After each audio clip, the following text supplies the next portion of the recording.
భద్రావతి చాలా కోపంగా రే రామరాజు మర్యాదగా బయటికి రారా అని చెప్పేసి అయితే పిలుస్తూ ఉంటుంది. ఆ మాటలు వినగానే అక్కడ ఉన్న రామరాజు ఫ్యామిలీ మొత్తం భద్రావతి దగ్గరికి వస్తూ ఉంటారు.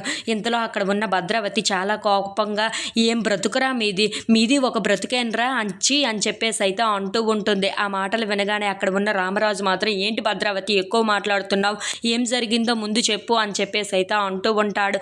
ఆ మాటలు వినగానే అక్కడ ఉన్న భద్రావతి మాత్రం ఏం చేశాడురా నీ చిన్న కొడుకు, నీకు తెలిసే ఉండాలి కదా, నాకు మేనకోడల్ని ఎత్తుకొని వెళ్ళిపోయిందే కాక తన 7 వారాల నగలు కూడా తీసుకొని వెళ్ళిపోయాడు కదరా, ఇదంతా చేయించింది నువ్వే కదా అని చెప్పేసి అయితే అంటూ ఉంటుంది.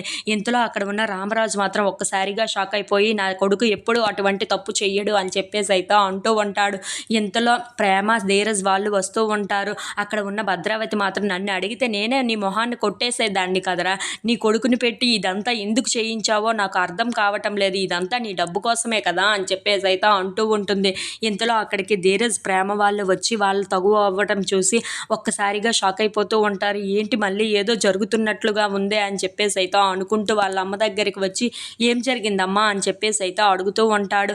ఆ మాటలు వినగానే అక్కడ ఉన్న రామరాజు మాత్రం నువ్వు తన 7 వారాల నగలు తీసుకొని వెళ్ళావరా అని చెప్పేసి అయితే అడుగుతూ ఉంటాడు. ఆ మాటలు వినగానే అక్కడ ఉన్న ధీరజ్ అయితే ఏం చెప్పాలో తెలియక అలా ఆలోచిస్తూ ఉండిపోతాడు. ఇంతలో అక్కడ ఉన్న ప్రేమ మాత్రం అయ్యో ఇప్పుడు దీనికోసం కూడా వచ్చేసిందా అని చెప్పేసి అయితే ఆలోచిస్తూ ఉంటుంది. ఇంతలో అక్కడ ఉన్న రామరాజు మాత్రం చాలా కోపంగా చెప్పరా, నువ్వు ఆ 7 వారాల నగలు కూడా తీసుకొని వెళ్ళావా ఏంటా అని చెప్పేసి అయితే అడుగుతూ ఉంటాడు.